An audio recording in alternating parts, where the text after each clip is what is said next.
Musik tidak dapat dipisahkan dari sejarah Indonesia. Pada masa Hindu-Buddha, musik diperuntukkan sebagai pendukung aktivitas keagamaan. Pandangan mengenai musik kemudian semakin berkembang pada masa Hindia Belanda. Musik dikenal sebagai hiburan yang dipentaskan di ruang pinjaman.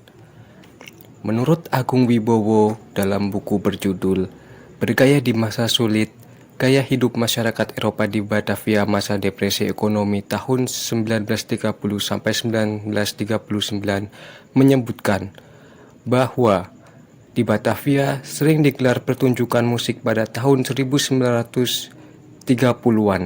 Pertunjukan musik lebih besar yang menjangkau banyak penonton digelar di tempat luas dan terbuka, seperti kebun binatang di Cikini atau gedung Societet Concordia.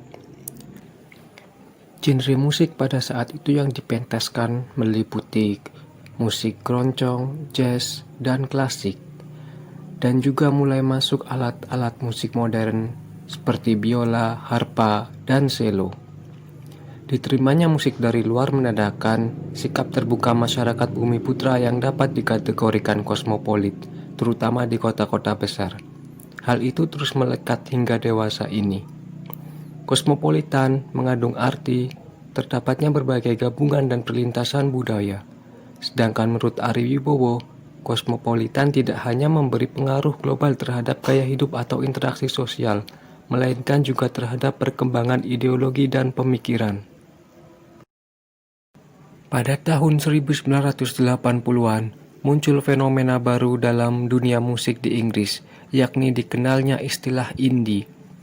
Indie, menurut Adityo Pegrianto, berasal dari kata independent, yang secara umum diartikan sebagai kebebasan atau kemerdekaan. Sedangkan Barendrek dan kawan-kawan mengartikan indie sebagai sebutan kolektif untuk berbagai kelompok, genre, dan adegan yang memprioritaskan sikap do-it-yourself. Di Indonesia, indie mulai masuk pada tahun 1990-an dan lebih bersifat eksklusif karena akses yang terbatas. Indie pun mulai berkembang di tengah masa gejolak politik dan ekonomi yang pada saat itu sedang mengalami krisis ekonomi. Band-band lahir dan acara-acara kecil mulai digelar. Jika pada tahun 1990-an band indie mulai berkembang di tengah keterbatasan, kemudian bagaimana dinamika skena indie pada tahun 2000-an ketika mulai memasuki masa keterbukaan dan perkembangan teknologi komunikasi?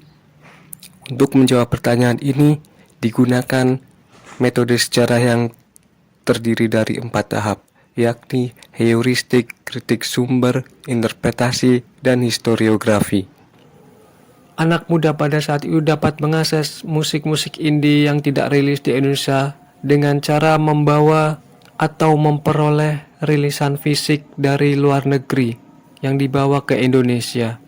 Selain itu, mereka dapat mendengarkan referensi musik indie yang didapatkan dari teman-teman komunitas atau tongkrongan. Beberapa pionir band indie di Indonesia pada tahun 1990-an diantaranya adalah Pas Band, Pure Saturday, dan Rumah Sakit. Tahun 1990-an merupakan masa transisi, sehingga pada saat itu band-band indie memang berada dalam keterbatasan.